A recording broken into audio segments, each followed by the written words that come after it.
United States Attorney's Office for the District of New Jersey is 225 years old. Its first 225 years has been packed with fascinating people, places, and events. The office was born out of the Tea Party, out of the Declaration of Independence, out of the American Revolution against the British. It was born out of the Judiciary Act of 1789, which established the first federal courts. The Judiciary Act created 13 districts and provided that in the District of New Jersey, the court would meet in New Brunswick and in Burlington. It also provided for the appointment of an attorney for the United States in each district. As a colony, New Jersey had courts and lawyers for over 100 years before the Judiciary Act. One of the justices of New Jersey's colonial Supreme Court was a man named Richard Stockton, who had been one of the signers of the Declaration of Independence and was a great friend of George Washington. It was Richard Stockton's son, also named Richard Stockton, whom George Washington appointed as the first attorney for the District of New Jersey. The younger Richard Stockton, who was then 25 years old, had been admitted to the bar in 1784 and was widely considered the best lawyer in New Jersey. Stockton was born in Princeton, at Morven, the home that was later used as the governor's mansion by 5 New Jersey governors. When his father died, Stockton inherited Morven, and he later died there. The first term of the District Court of New Jersey was delayed by about 7 weeks because of the indisposition of the first judge, David Brearley. It is only for that reason that the District Court of New Jersey and the U.S. Attorney's Office for the District of New Jersey are the second rather than the first in the nation. The court first met in New Brunswick on December 22, 1789. According to the minutes, the commissions of Judge Brearley, Richard Stockton as the first attorney of the district, and the first marshal of the district were read. Next, the court granted a motion to admit the first attorneys to the bar of the court, including Richard Stockton and 2 future district attorneys, Abraham Ogden and Frederick Frelinghuysen. There was no other business before the court. The court next met at Burlington on February 2, 1790. A grand jury was called, sworn, and charged, and the court adjourned until 3 p.m. The grand jury was brought back and asked if they had anything to present. They had nothing. The term was over, and the court adjourned for 3 months. Pretty much the same thing happened at the May term in New Brunswick. The August 1790 term, however, saw the first 2 cases heard in the District of New Jersey. In one of the cases, Henry Guest brought a petition seeking a ruling that he was not obligated to pay duties upon certain imported shoes and leather. Richard Stockton, the attorney for the district, was asked to show cause, if he had any, why the petition should not be granted. He argued that the court did not have jurisdiction, and Judge Brearley agreed. The petition was dismissed. In December 1790, District Attorney Richard Stockton purchased a set of New Jersey law books, and Thomas Jefferson, then the Secretary of State, wrote to him about reimbursing him for the expense. Like the early minutes of the court, letters such as these were written with quills dipped in ink. The fountain pen had not yet been invented. Richard Stockton resigned as U.S. Attorney after about a year. He went on to serve as United States Senator and United States Representative. He was also the first U.S. Attorney to run for Governor of New Jersey, which he did 3 times, none of them successfully. In January 1791, George Washington appointed Abraham Ogden as the 2nd District Attorney for the District of New Jersey. It was during Ogden's tenure that someone other than the District Attorney himself first appeared in court on behalf of the United States. The District Court minutes for May 3, 1791, at New Brunswick, show that Joseph Reed appeared as counsel for the United States, making him, in a sense, the first Assistant U.S. Attorney in the district. There were no federal courtrooms in New Jersey in those days. The first one would not be built for almost 100 years. The court often met in county courthouses. This one, in Salem County, had been built in 1735. But sometimes it had to make do with other places open to the public, such as Henry Drake's Tavern in Trenton. When Abraham Ogden died in 1798, he was succeeded by Lucius Horatio Stockton, Richard Stockton's younger brother. In 1801, Frederick Frelinghuysen became the 4th attorney for the district. The grandson of the very first Frelinghuysen in New Jersey, in the early 1770s, Frederick had been the first and only instructor at the college that became Rutgers University. He was a delegate to the Continental Congress, a captain in the Revolutionary Army at the battles of Trenton and Monmouth, and a United States Senator, all before he became the attorney for the district. His descendants are still active in New Jersey politics today. The names of some other early district attorneys may be familiar as well. The town of Pennington in Mercer County was named for the sixth attorney for the district, William S. Pennington. Pennington was the first district attorney who actually served as the governor, an office he held from 1813 to 1815. The borough of Elmer in Salem County was named for the eighth attorney for the district, Lucius Q.C. Elmer. Wall Township in Monmouth County was named for the ninth attorney for the district, Garrett Dorset Wall, who served in the War of 1812 and became Quartermaster General for the state of New Jersey. General Wall was elected governor, but the only such case in the history of New Jersey, he declined to accept that honor. Instead, he served as the district attorney from 1829 to 1835, when he was elected United States Senator. From the start, district attorneys were paid out of fees taxed by the court. Beginning in 1799, district attorneys were also entitled to a salary of $200 a year. Of course, the job was part-time in those days. The district attorney represented other clients and earned other income as well. Every 6 months, the district attorney submitted an accounting of his fees and emoluments to the supervising authorities in the executive branch. For many years, that accounting was written laboriously by hand. In 1861, President Abraham Lincoln appointed Anthony Q. Keesby attorney for the district. Keesby is the longest-serving attorney in the District of New Jersey. He served 25 years, from 1861 to 1886. Keesby was a partner in a law firm during the entire 25 years he was the attorney for the district, first with Cortlandt Parker Sr. and later with his own sons. The first two federal courtrooms in New Jersey became available in 1878 in a new post office and courthouse building in Trenton. It is not known whether Keesby had an office in that building. There were no salaried assistants to the district attorney until the early 1870s, when John J. King was hired as an assistant to Keesby. By 1881, John J. King had been replaced by Keesby's son, George Keesby, who remained an assistant district attorney until 1887, shortly after his father left office. It was not until 1896 that a post office containing a federal courtroom opened in the city of Newark, on Broad Street between Academy Street and the Morris Canal. The base of the flagpole was decorated with the stone eagle that now graces the plaza in front of the Martin Luther King Jr. Federal Building. The district attorney had an office on the third floor. After over 100 years of keeping records by hand, attorneys eventually got access to typewriters. Note in this 1896 typed letter from District Attorney J. Carney Rice that he was working out of his own office in a building in New Brunswick. In that year, 1896, district attorneys were first paid regular salaries instead of fees. In 1897, J. Carney Rice earned $3,000.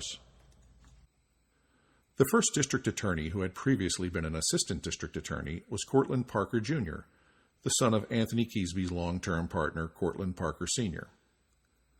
Parker Jr. served as an assistant for a couple of years under District Attorney David O. Watkins, who, as it happens, had previously been acting governor of the state of New Jersey.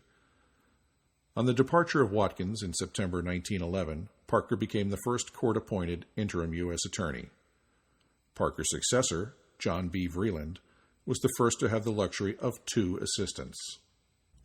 In 1919, the year Joseph L. Bodine became attorney for the district, a young man named Philip Foreman graduated Temple University's School of Law and went into private practice in Trenton. Interviewed in 2010, the Honorable Dickinson R. Debevoise spoke of Philip Foreman, for whom he had clerked over 50 years earlier. Judge Foreman never went to college. He read law, went into the service in World War I, came back, meantime studying law, went to Temple Law School, I think at night, and was admitted to the bar without ever having gone to college, but having done very successfully at law school. Very brilliant person. In 1923, Philip Foreman joined the office as an assistant. The office had grown. Philip Foreman became one of the 5 assistants to the district attorney. 5 years later, when the previous district attorney left the office, it was 33-year-old Philip Foreman who was selected to become the next district attorney. During Prohibition, the size of the office roughly doubled, reaching as many as 10 lawyers. While outside employment was not banned until 1953, by the time Philip Foreman became the district attorney in 1928, he was probably working full-time. But his assistants were not. According to Foreman, their $3,300 annual salaries were so low they had no choice but to supplement their income with other work. Even so, some left in order to devote more time to private practice. Foreman's office was a very busy one, with prohibition cases constituting a majority of the caseload.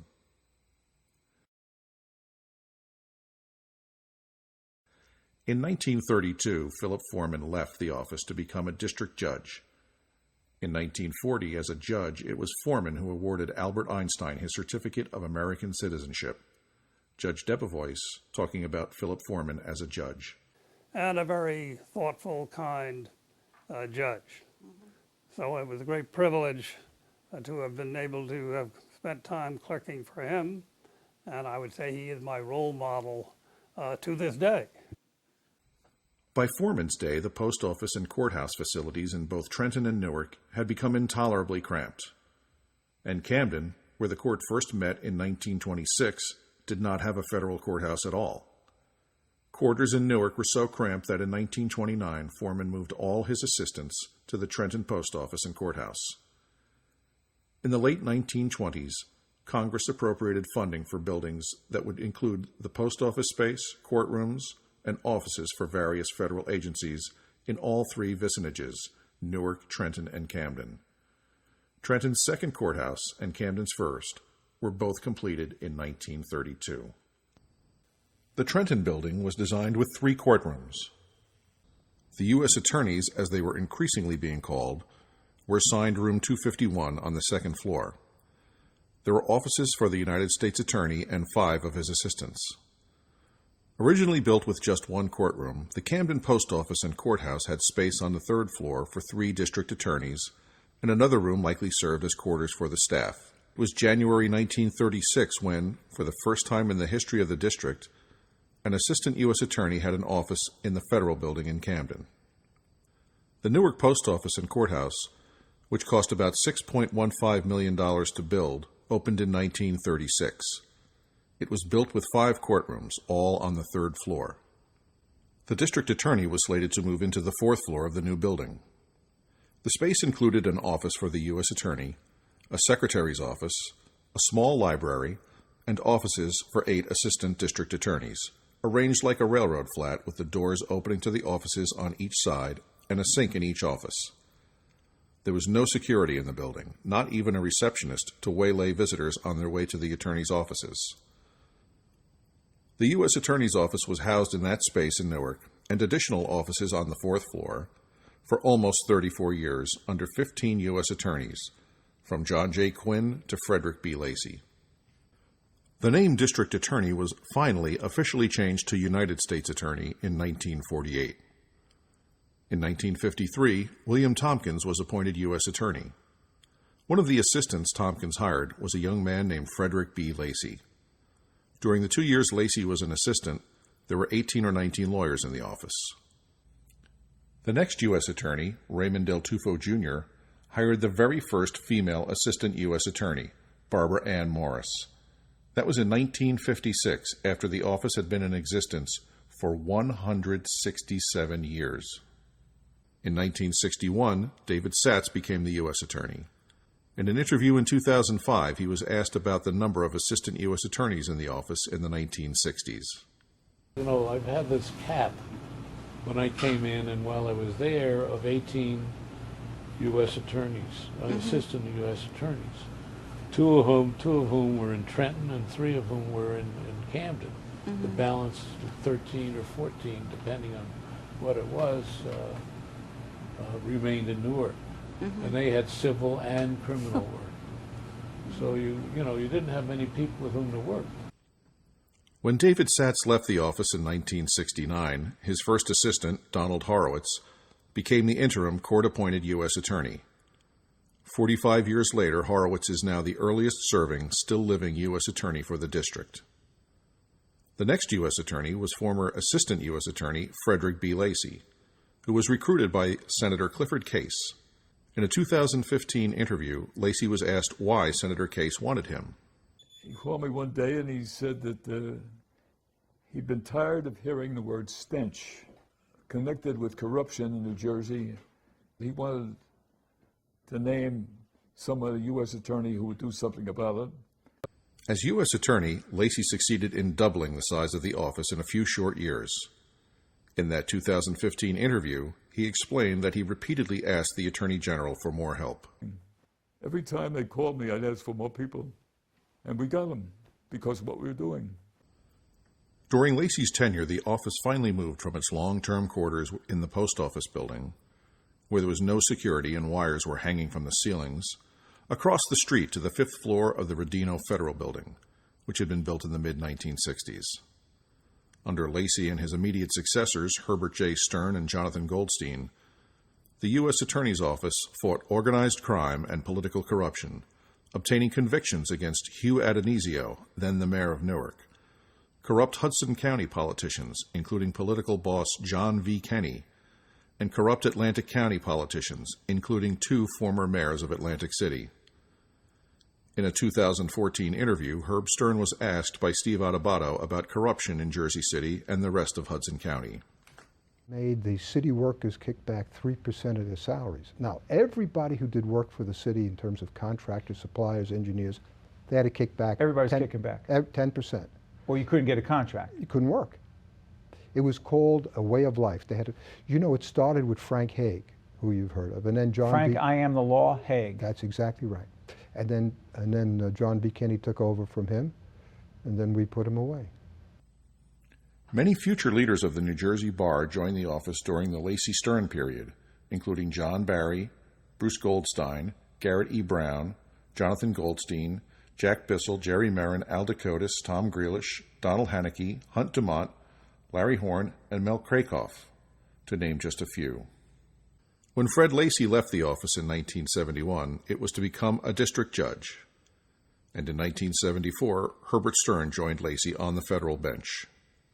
Assistant U.S. Attorneys Jack Bissell and Garrett E. Brown also later became district judges.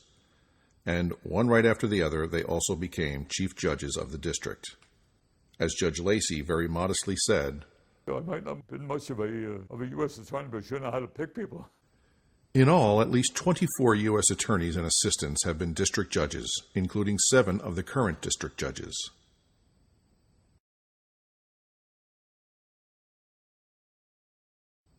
Nine of the 39 men and women who have served as magistrate judges in the District of New Jersey had been assistant U.S. attorneys, including 2 of today's magistrate judges.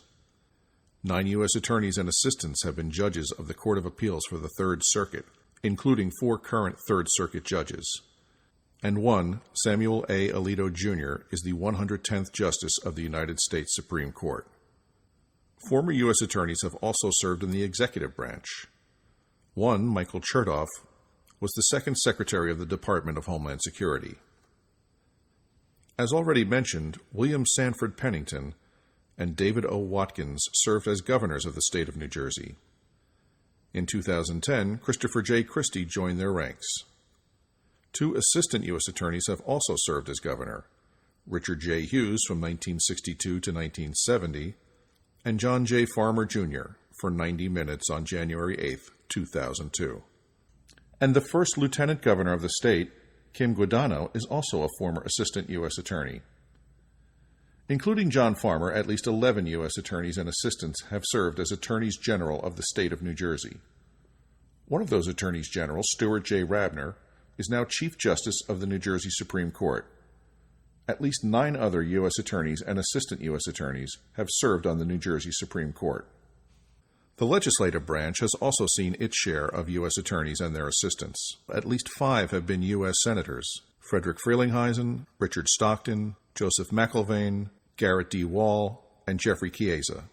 Countless U.S. attorneys and assistants have served as members of the House of Representatives, bankruptcy judges, U.S. administrative law judges, judges of the lower state courts, state government officials, and even U.S. attorneys in other districts. In short, most were luminaries of the bench and bar. Sadly, however, it is also true that more than one former member of the office has been indicted, albeit with varying results. U.S. Attorney J. Warren Davis left the office to go on the bench in 1916. In 1941, he was indicted by a federal grand jury in Philadelphia for obstructing justice by taking a bribe while he was a circuit judge. 2 juries failed to reach a verdict, and the charges were dismissed. During the tenure of Walter G. Winnie, who was U.S. Attorney from 1922 to 1928, one of his assistants, Walter Van Riper, was removed by the Attorney General of the United States in a disagreement over the enforcement of prohibition. Walter Van Riper later became a state judge and then the state Attorney General. In 1945, while he was Attorney General, 2 federal indictments were returned against him, one for check kiting and one for black market gasoline sales.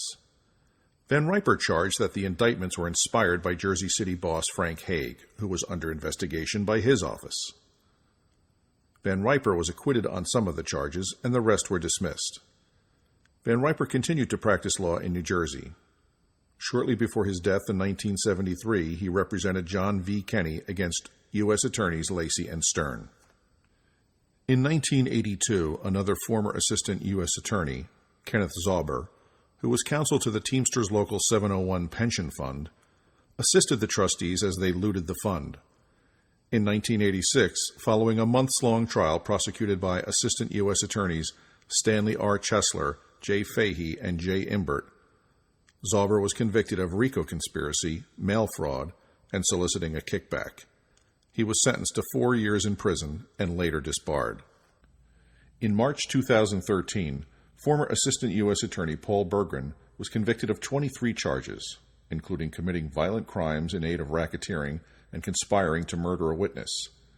He is serving a life sentence in prison. New York Magazine has called him the baddest lawyer in the history of New Jersey. Fortunately, there have been very few bad lawyers in the long history of the office.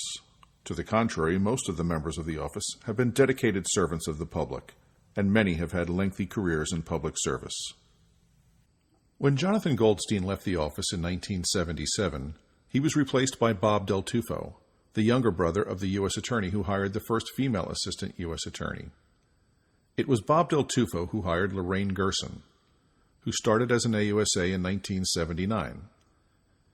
Technically, Lorraine is the most senior AUSA in the District of New Jersey today, and she is currently the oldest Assistant U.S. Attorney in the nation. On the last day of 1989, however, the former Organized Crime Strike Force was combined into the U.S. Attorney's Office, and Grady O'Malley and his Strike Force colleagues officially became AUSAs. Counting from when he joined the Strike Force in January 1977, it is Grady O'Malley, not Lorraine Gerson, who is currently the most senior Assistant U.S. Attorney in the District of New Jersey. The last few decades have seen a number of changes in the office. In 1990, for example, personal computers first arrived on office desks. When Faith S. Hochberg was appointed U.S. Attorney in 1994, she became the first and only female U.S. Attorney in the first 225 years of the office's history. Filing and retrieving court documents has changed substantially since the days of the quill pen. In 2003, electronic filing came to the district court. Between 1992 and 1994, new courthouses were constructed in all 3 vicinages, Newark, Trenton, and Camden. But today the U.S. Attorney's Office still resides in the 3 buildings where it has been for over 40 years, the Rodino Building in Newark and the 1932 courthouses in Trenton and Camden. In the Rodino Building, where it moved to just the 5th floor in 1971, the U.S. Attorney's Office now fills 6 of the 16 floors, the 4th through the 9th. While the Rodino Building cost roughly $13.6 million to build in the 1960s, the renovation that began in 2010 cost more than $140 million. The 10 assistants and 8 support staff in Trenton take up parts of the 4th and 5th floors of the courthouse there, and the 20 assistants and 12 support staff in Camden are housed on that courthouse's 4th and 5th floors. From its earliest days in the 1700s, the U.S. Attorney's Office has seen amazing change and growth. Today, almost 300 people work at the U.S. Attorney's Office in the District of New Jersey every day. The United States Attorney's Office for the District of New Jersey is 225 years old. No one knows what the future will bring, but whatever happens, we can be sure that the office will not stay still in the years yet to come.